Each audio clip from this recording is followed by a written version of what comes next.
Today, 6 of our key European allies are publicly denouncing the Trump administration's claim that Greenland rightfully belongs to the U.S., writing in a statement that the island actually belongs to its people. That statement bolsters Denmark's warnings that any American attempt to take control of the territory would endanger NATO. The country's prime minister said if the U.S. makes a move, it would mean an end to not only the alliance, but also the entire regional security apparatus established at the end of World War II. Joining me now is Anders Vistisen, a Danish member of the European Parliament. Mr. Vistisen, thank you for joining us. How seriously are you and other Danish lawmakers taking President Trump's threat? I don't think we're taking it serious in the sense that, of course, it's a bit annoying that every 2 months or so the American president claims part of the Danish kingdom. But on the other hand, nobody really expects U.S. Marines or other military to engage a NATO allied country. So I think in Denmark there's a great frustration that apparently this administration needs to deflect from their internal failures by claiming territories as Greenland, Canada, or whatever else that have been mentioned during the past year. Can you tell me a little bit about the conversations you've been having with other Europeans, with NATO allies, any commitment conversations about what would happen should Donald Trump surprise you and decide to make a move? I don't think there's really any doubt that in the USA and the military of the US would invade Greenland, that much could be done about it. But as the Prime Minister stated, it would be a collapse of the NATO alliance to see one NATO ally attack another NATO ally's territory. There is a great discrepancy between the situation in Venezuela and that a very long-standing ally as Denmark and the US have been for more than 70 years, and also U.S. have numerous times acknowledged the Danish sovereignty over Greenland in State Department treaties and other places. So there's really no doubt that the territory of Greenland belongs in the Kingdom of Denmark, unless the people of Greenland decide to go in another direction. And that's a political decision for the Greenlandic people to take without any interference from overseas. Yeah, there is obviously one member of the administration that we know has been very vocal in his support of taking over Greenland, and that is the president's top aide, Stephen Miller, who also has been ramping up his rhetoric since this weekend's military operation in Venezuela. I want to play just a little part of that for you. We need Greenland from the standpoint of national security. For the United States to secure the Arctic region, to protect and defend NATO and NATO interests, obviously Greenland should be part of the United States. So this is clearly an argument that they're making, that this is in the interest of U.S. national security. If you had a chance to have a conversation with Stephen Miller, what would you say to him? It's very hard to argue with people who have so little knowledge and apparently are so oblivion to the history of Greenland. U.S. have had the chance to have all the military capabilities they want on Greenland for more than 70 years. But over the time since the Cold War, they have closed down more than 30 military installations and bases in Greenland, only keeping one left. So if the U.S. assessment in reality is that they lack military capabilities in Greenland, I think the first question you should answer, you should answer as an advisor to the president is, why did you leave those 30 bases then? You were there, you decided that you didn't need to be there, and now you complain that you don't have military presence anymore. You can resume that tomorrow without attacking a NATO ally, without infringing on a friendly country like the Kingdom of Denmark and a long-standing ally. So simply the rationale behind this lack both factual foundation, but also doesn't stand any logic testing, because there is already a treaty between the Kingdom of Denmark and the U.S. allowing U.S. military presence there as part of NATO defense. Do you have concerns, Mr. Vistisen, about this administration's commitment to NATO?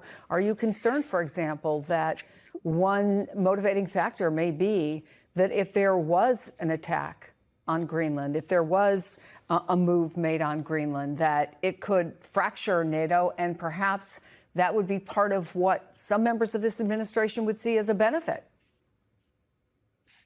I think many people in Europe already now have come to the realization that American security guarantees are not as valuable as during the Cold War. We don't really can't rely on the US to come and defend Europe with the very many statements that have gone contrary to the treaty of NATO. And I think that is a shame. You know, the only time the Article 4 in NATO have been activated has been on behalf of the USA when you were attacked on 9/11, where Denmark came to the aid of the US and sent troops both to Iraq and Afghanistan. So in that sense, the only time the treaty has actually been activated, it has been to aid the US. But now we realize that we cannot rely on that indefinitely, and that Europe must be able to make our own security guarantees with our sometimes troubling neighbors to the east. Anders Vistisen, member of the European Parliament, thank you so much for coming on the show. Appreciate it. A third of the people say they just don't know about this thing. About a third oppose it, and about a third, which is underneath Trump's sort of core base of 39%, say they approve. That's a tough start. And I want to put that fact out and then show you how many of the Republicans claiming to cheer Donald Trump's war policy are already on record saying he wouldn't be good at this kind of thing anyway. Take a look. I don't think he has a clue about anything. Every administration has been saying he's a threat to our country, he's a bad guy.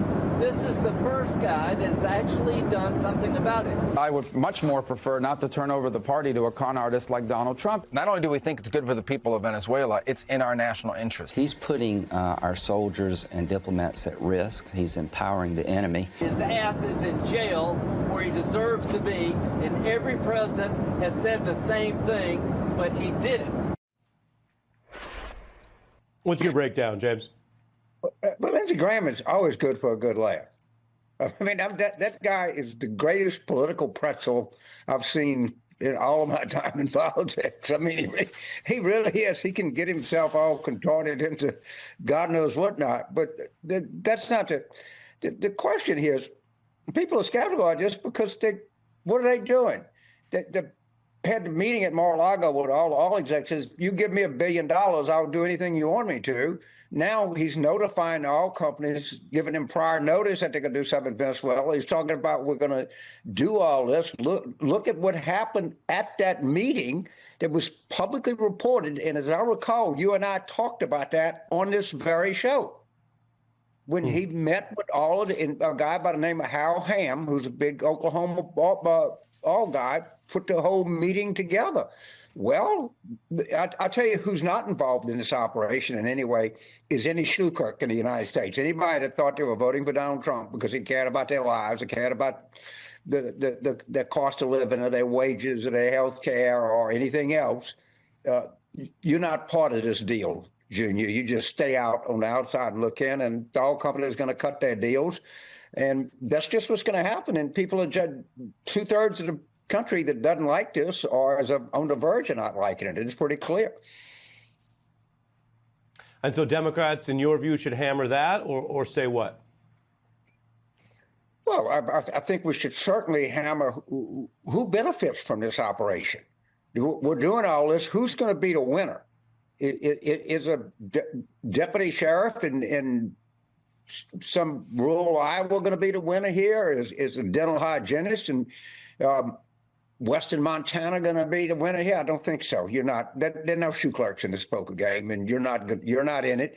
It's not going to affect your life. In fact, it could very well adversely affect your life because we're saying international order doesn't matter. Anybody could look if it was legitimate to invade a corrupt and an attempted authoritarian nation, and we better get troops on San Francisco and Boston and all up and down the East and West Coast because we would be ripe for invasion if somebody wanted to overturn a massively corrupt regime, which is, in my opinion, which we have here right this minute.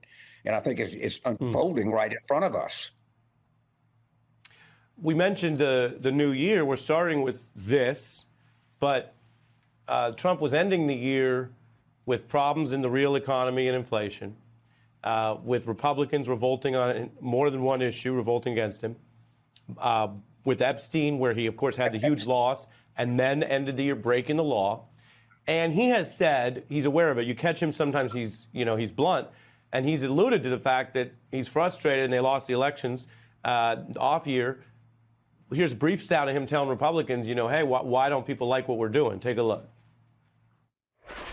But I wish you could explain to me what the hell's going on with the mind of the public, because we have the right policy. Referencing the public not being happy with Republican policies. And so, James, as a political person going into the midterms, do you view this New Year war push, which Trump clearly wants to continue, threatening multiple countries, as a reality that Democrats have to deal with if they want to turn the focus back to Epstein or healthcare or what have you?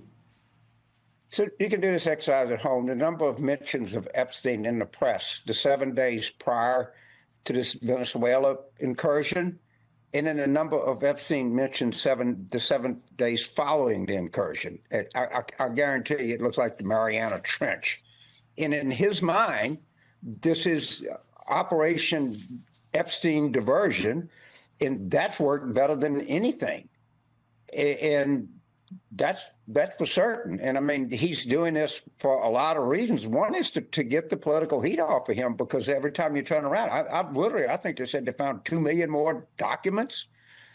Yeah. Or whatever. And this is just going to keep coming. He knows he's going to lose in November. He knows, and he's saying the Democrats are going to, of course the Democrats are going to investigate you. Why wouldn't they? And he's closing in on him. And what I'm fearful of, and I think everybody should be, today is Venezuela. I don't know, they're talking about Greenland or Mexico, or who knows what they'll do to try to save him and try to get between the Epstein scandal and Donald Trump, which is going to be hard to do. Yeah. We heard from the Congresswoman tonight about Jan 6. That was our top story. Anyone who cares about America and the rule of law and democracy can mark this, although we know politically Trump has tried to retract what he once said, which is that this was a heinous, terrible day. I want to play a little bit more of that testimony that we actually heard today by this individual, Pamela Hemphill, who declined the Trump pardon. Here's what she said today. I want the Capitol Police to know how truly grateful I am to them, and how deeply sorry I am. I can't believe people are still disrespecting you and trying to lie about January the 6th. I will do everything I can to stop the lies. James, is there a political war over history here? Does it matter? And who's winning it? It matters. There is a war, and the good guys are winning the war. Period. Full stop. Look at every election we've had. Look at every poll. Look at where Trump is. We're going to have a massive win in November. That is going to happen. They're not winning this. And if Trump wants to understand what's happening to him, I'll tell him right now, we're not a cruel people. Well, we're not a lawless people. All right. And you're not doing anything to help any American get forward. You've added $3.5 trillion in debt, all to give people like Paul Singer and Hal Ham a big tax cut. And people don't like that, and that's not who the United States is. And you don't understand that, but you're getting taught that, and you're going to get taught that very authoritatively come November of 2026. That's my message. Good evening from New York. I'm Chris Hayes. 5 years ago today was one of the darkest days in the long history of this country's democracy.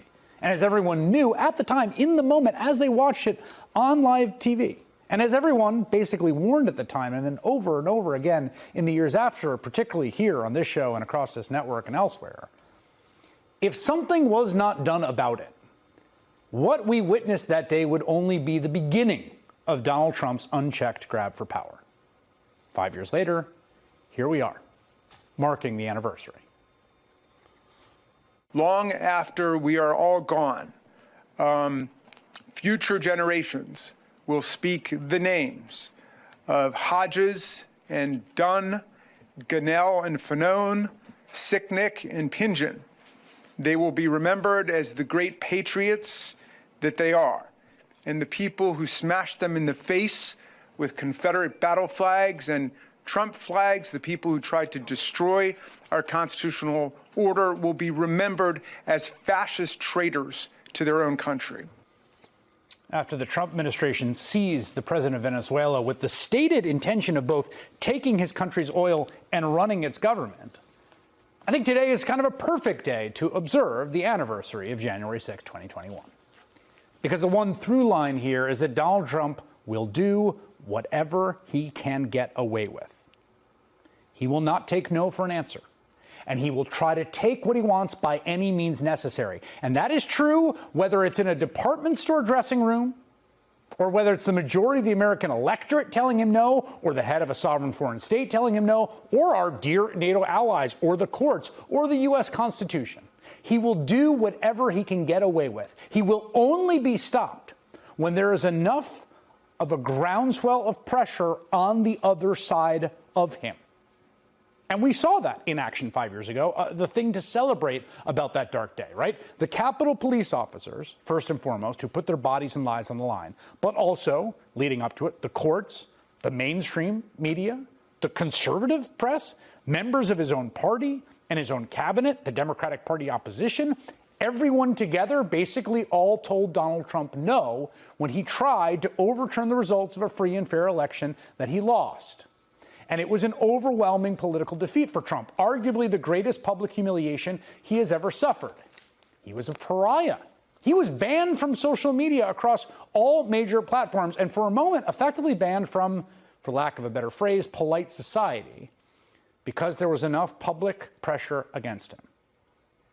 And it got to the point where it was a genuine question if he could successfully mount a third run for the White House. In fact, at a certain point, that seemed preposterous. Remember when everyone in right-wing circles was talking about President Ron DeSantis? So now here we are. The question is, will we see that same level of public pressure against this administration's foreign policy? Will there be the same level of resistance after Donald Trump black-bagged the head of a sovereign state to face charges in this country? Because Donald Trump and Stephen Miller and Lindsey Graham have been very clear about their intentions. The oil companies are going to go in and rebuild their system. They're going to spend billions of dollars, and they're going to take the oil out of the ground, and we're taking back what they stole. Remember, they stole our property. It was the greatest theft in the history of America. Nobody has ever stolen our property like they have. They took our oil away from us. They took the infrastructure away. And all that infrastructure is rotted and decayed. And the oil companies are going to go in and rebuild it. We're not going to spend very much money at all, if anything. But the oil companies are going to go, we're going to take our oil back. Just an hour ago, Trump announced that oil is ours. He said Venezuela will be turning over between 30 to 50 million barrels and that the profits will be controlled by him. Solely by him. They're going to sell it at market price, and Donald Trump gets a big check, puts it in his bank account, gives it to one of his weird, sad, unpleasant sons. In short, he's doing it because he can. When Mike Waltz spoke to the UN about the operation, he did not make up a whole rigmarole about spreading democracy or the dignity of the Venezuelan people. He didn't try to mislead them about weapons of mass destruction. He just said effectively, we want control of that oil. This is the Western Hemisphere. This is where we live. And we're not going to allow the Western Hemisphere to be used as a base of operation for our nation's adversaries and competitors and rivals of the United States. You cannot continue to have the largest energy reserves in the world under the control of adversaries of the United States, under the control of illegitimate leaders. That message was underscored by the White House on social media. Quote, this is our hemisphere. Ours. Do we own it? Ours alone? Anyone else live here? That's the way you have to understand everything about this era we are in and have been in. It is literal life and death stakes, both domestic and global battles over whether Trump can be restrained before he takes more, before he does more damage, before he destroys more. Because he will try to take more. He feels emboldened right now. It's not an accident. Then the wake of successfully invading Venezuela and capturing its leader, Trump, along with the war hawks guiding his foreign policy, are already talking about a similar operation in neighboring Mexico, musing about doing the same in Colombia. Maybe they could kidnap and black bag that guy, taking over Cuba. All of that would be illegal. It would be unwarranted, immoral, and reckless. He's also talking very seriously about a potential military takeover of Greenland, which is part of Denmark, a founding member of NATO. Military action there would be unprecedented in the modern era, would completely uproot the post-war global order. It has been the formal position of the U.S. government since the beginning of this administration, frankly, going back into the previous Trump administration, that Greenland should be part of the United States. The president has been very clear about that. That is the formal position of the U.S. government. Right, but can you say that military action against Greenland is off the table? It wouldn't be military action against Greenland. The Greenland has a population of 30,000 people, Jake. The real question is, by what right does Denmark assert control over Greenland? What is the basis of their territorial claim? What is their basis of having Greenland as a colony of Denmark? The United States is the power of NATO. Nobody's going to fight the United States militarily over the future of Greenland. Again, it can be crazy making that we're in this position. You've got to take a step back. Like, it is my position that Stephen Miller's house is mine. That's my position. By what claim does Stephen Miller have his house? His bank account is mine. And who's going to fight me over it? Who's going to fight me if I come up to your business and I smash the windows in and punch you in the face and take it? Who's going to stop me? Today, White House Press Secretary Caroline Leavitt confirmed to CNBC that Trump is considering military action in Greenland.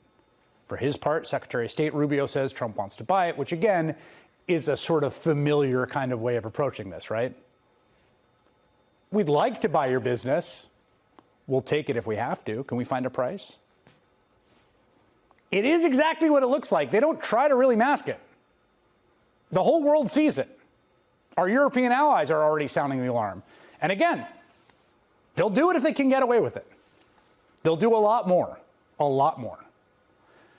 And the question is every day from here until this awful national nightmare ends, is can enough pressure be put on the other side of the door to keep the predator out of the room he's trying to break into right now? Can the wide array of nonviolent tactics available to people and states, institutions, and corporations, nationally and internationally, stop Trump from continuing a rampage of wanton destruction, from creating a new imperialist American empire with himself as a dictator? He wants to do that. He could not be clearer about it. It's been the goal of his political project since at least this day, 5 years ago, January 6th, 2021. It's all the same story. Tim, I said that Jack Smith probably did more than anyone else. I erred in saying that because you and the members of the January 6th Select Committee in Congress certainly all share that designation of doing more than anyone else to make sure the facts are known. But there was something different about hearing Jack Smith in his own voice say he had the goods to prove beyond a reasonable doubt that Donald Trump committed crimes on January 6th. Yep, exactly right, Nicole. Jack had a hammer that we didn't have, right? The ability to hold people accountable and bring criminal charges. When I listened to that clip in his testimony, it's exactly the same story that the Select Committee told. But the Select Committee can only uncover facts, can only educate people. Jack Smith had, again, a tool, which is the criminal justice system, to use those facts to hold Donald Trump and others accountable. And hearing him finally do what he didn't have a chance to do in a courtroom in Washington, D.C., and articulate those facts in the credible, careful way that he did, it's very compelling. So he said there in that clip, and we'll play more of it. I promised with Andrew yesterday on the air to do so, and we will. But he said that they had developed evidence to prove beyond a reasonable doubt that Donald Trump caused January 6th and that he exploited it. And then he went on to drill down on the fake electors part of what we saw in your report, but obviously we never saw that evidence in a trial. But he said he made false statements to state legislatures. I mean, just for the thought exercise, what would we have seen if this had gone to trial?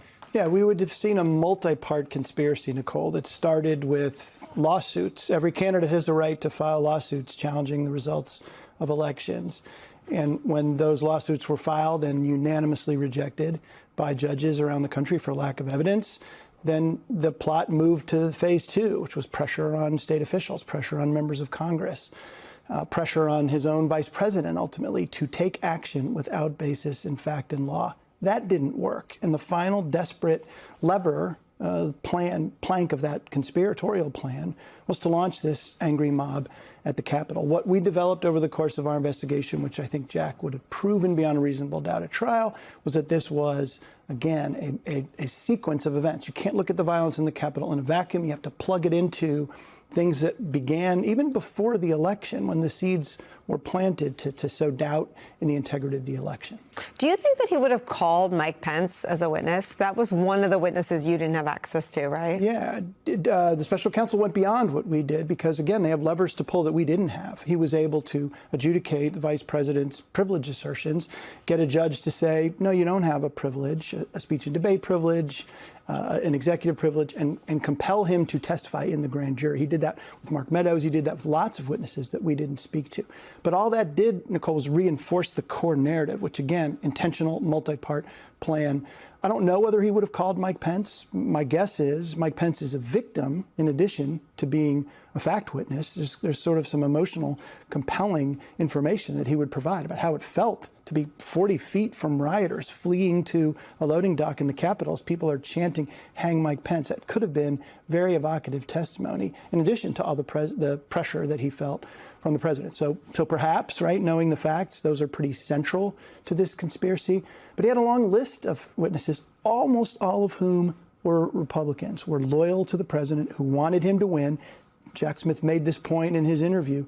The witnesses were generally not angry Democrats who were trying to pin something unfairly on President Trump, but people within his own inner circle, within his own government, within his own White House, within his own family. And that would have given them more credibility. And Andrew, just to remind everyone, because I think that one of the ways Trump benefits is that people forget that the reason Jack Smith is testifying before Congress about having facts to establish beyond a reasonable doubt and prevail in a trial, which is the standard for the Department of Justice to indict anyone, but especially a former president. The case didn't fall apart. The witnesses didn't die. And the witnesses didn't back out. The facts didn't become something else. New evidence wasn't presented. Donald Trump ran as, quote, your retribution, and won. And Donald Trump made the case go away. And the Republicans who had Jack Smith in that hearing room know that. So tell me what you make of the spectacle of the hearing itself. So in terms of the spectacle of the hearing, one thing that is important to note is that it is standard operating procedure for special counsels to be called and for Congress to hear from them in a public setting, not in a private setting that's released later, in a public setting. Jack Smith asked for that. He said, I'm willing to testify, but I want it to be public. But the Republicans were too afraid of doing that. And that is why it was done behind closed doors and then only put out at a time calculated to diminish its impact on New Year's Eve. Of course, not the day that everyone's waiting to hear from Jack Smith. So this is already out of the norm. I should point out Rob Hur publicly testified. Robert Mueller publicly testified. John Durham publicly testified. So this was already the Republicans hiding the ball. And when you hear from Jack Smith, and I'm so glad you played this clip, and everyone can hear all 8 hours if they want to now on YouTube, you can see why they did that. Because to quote you yesterday, he does have the goods, and he goes through the nature of the evidence, and that is still there. It is striking to me that the White House today, of all days, put out fake information from a government website, the White House website, saying that it's the Democrats' fault. They suggest that it's the Capitol Police's fault, as if the Capitol Police want to have themselves be hurt. And none of that is anything that members of Congress and the members of the Trump first administration who were present that day they all know it's false. They all know that the president didn't lift a finger to stop the violence. If he, as they says now, was so concerned about the violence because he really wanted something to be peaceful, why didn't he do anything about it? Why did he issue the tweet that Jack Smith references, which endangered the vice president of the United States? Why did he have to be sort of harangued to do anything to stop the violence? All of that is missing from the White House announcement. So we are really in a dark place when, as what you started, which is we thought this was going to be a turning point 5 years ago, and instead we have a White House that is embracing a completely fictitious narrative that doesn't begin to answer all the questions of what we know to be true and what the Republicans who were present that day know to be true. Yesterday, Senator Mark Kelly received this letter from Pete Hegseth on a fraudulent piece of stationery, fraudulently identifying Pete Hegseth as Secretary of War, a position that does not exist.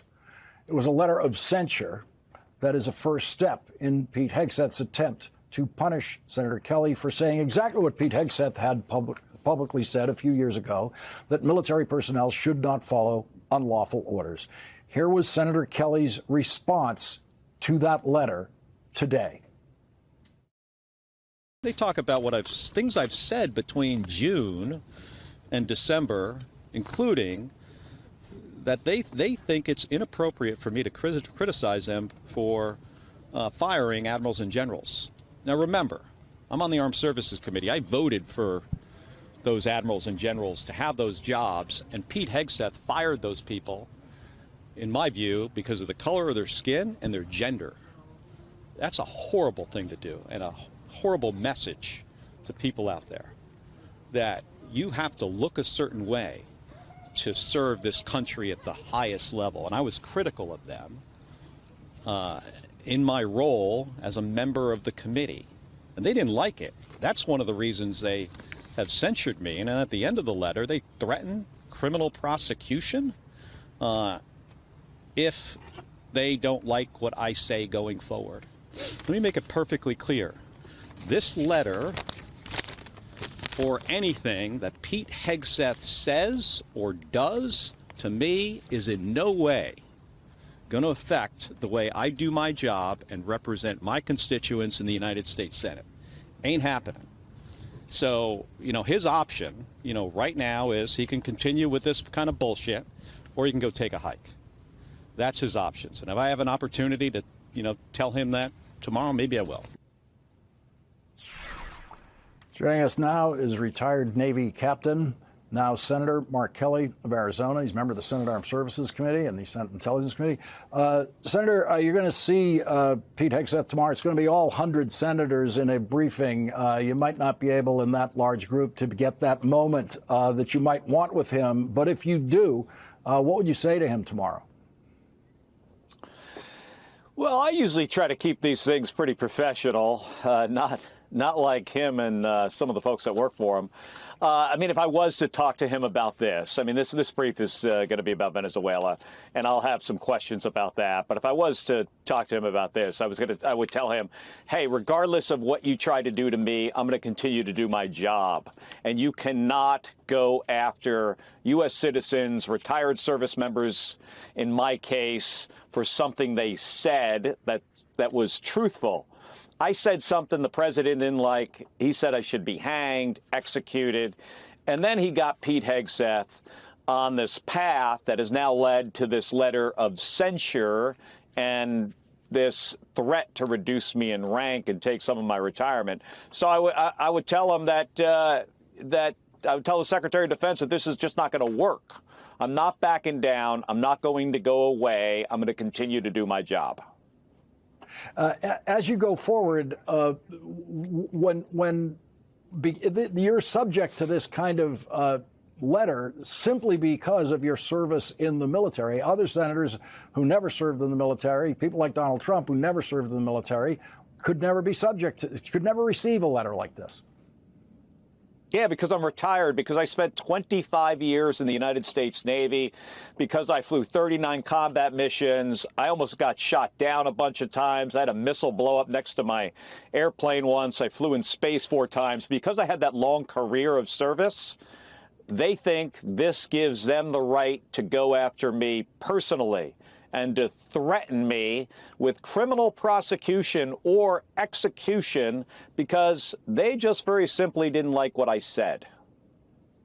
So when President Dwight Eisenhower warned against the military-industrial complex, people like Pete Hegseth, if they were around, might have tried to censure former General President of the United States, Dwight Eisenhower.